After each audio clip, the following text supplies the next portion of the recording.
landed at LAX, and I miss its pretty, sedative glow.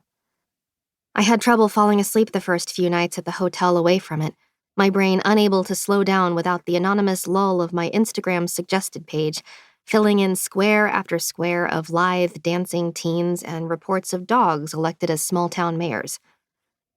Next to the women on the grass, a camera person sits behind a rig the size of a medieval catapult and turns the camera toward me. "Thank you," I say to the driver as he shuts the door behind me, a habit ironed into me by my mother. Thank the bus driver when you leave. Thank the men who hold the doors for you at church. Thank the cashier at 7-Eleven for giving you free coffee every morning for being pretty, 16, and in a Catholic school uniform. Thank as many people as possible, and then every morning and night, thank God for all your blessings. The driver nods and backs away. When I feel brave enough to look up at Dylan, he's focused on Miranda, who has slunk out from the passenger door. "Again!" she calls out. The catapult camera swings back toward the fountain to recapture my entrance. "Don't thank the driver. I thought I told you that." "Oh, sorry," I say. I apologize more loudly to Dylan, who's smiling at me across the driveway. "Think of them as moving furniture." He gestures to the vast number of people responsible for creating the atmosphere for us to fall in love, which seems at least a little ungrateful. Dylan tries to ask my name, but Miranda yells at him from inside the limo to cut it out. "Patience is a virtue," I respond, and I know it's a good line, that I'm being alluring. Back in the limo, Miranda starts counting as soon as the door shuts and the other women stay silent. As we drove here, I tried to think about what made me stand out from them, but we're all slim and beautiful, dressed up like it's an adult prom. I've heard that in the dank corners of boys' locker rooms, women are ranked by two factors, tits and ass.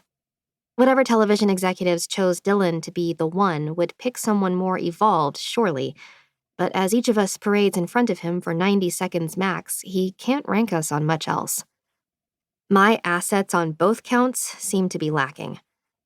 I'll have to make a go of it based on a sugar-sweet personality.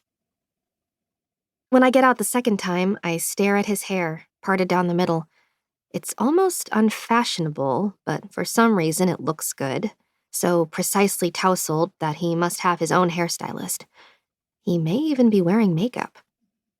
Later tonight, I could touch his hair and find out if it's stiff with gel or crispy with mousse. Now that I'm here, I could press my lips, coated in a dry, cupcake-flavored liquid lipstick, against his and see if any of his balm comes off on my own. The makeup artist kept referring to the color as "your lips, but better." This seems to be the general perspective of the show. I'm going to date, but better. I'll showcase my personality, but better. If I do a good enough job, my life, too, will end up being better. "Hi, I'm Emily," I say. "Dylan," he answers. "You look great in that dress." For a second, I go to correct him, but decide against it. I'm not even sure if men like him understand what a jumpsuit is, and further, I'm not sure how I would explain it. It's a dress, but it has legs.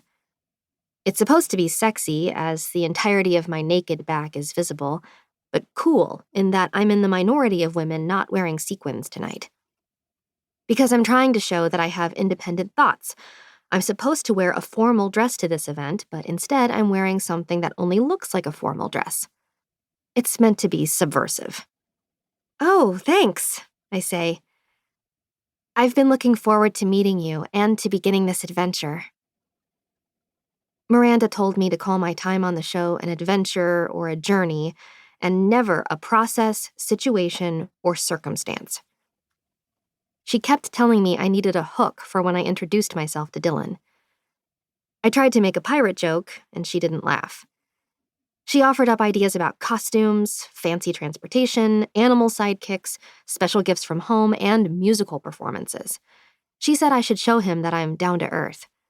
She asked if I had any cute photos of me and livestock that I could share with him, or if I had a sweet old granny who lived on a farm who could write an encouraging note for me to carry around. If it happened to slip out of my pocket and fall directly at Dylan's feet, then so be it. I failed to answer.